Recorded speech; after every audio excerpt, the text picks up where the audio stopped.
یاد رکھیں ایمان کی بنیاد بھی احساس ہے. اگر کلمہ بھی پڑھتا ہے اور نمازیں بھی پڑھتا ہے, روزے حج زکات کا اہتمام بھی ہے, لیکن اس کے دل میں احساس نہیں تو اس کے ایمان میں شک ہے.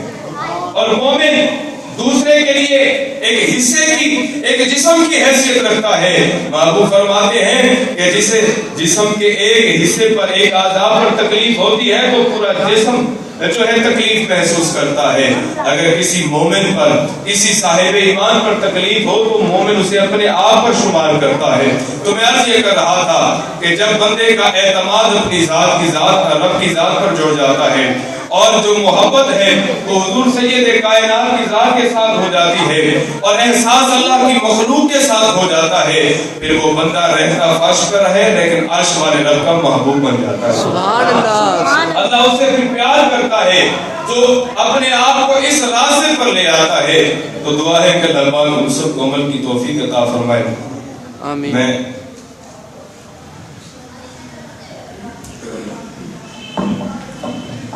ہم ناظر رسول مقبول صلی اللہ علیہ وآلہ وسلم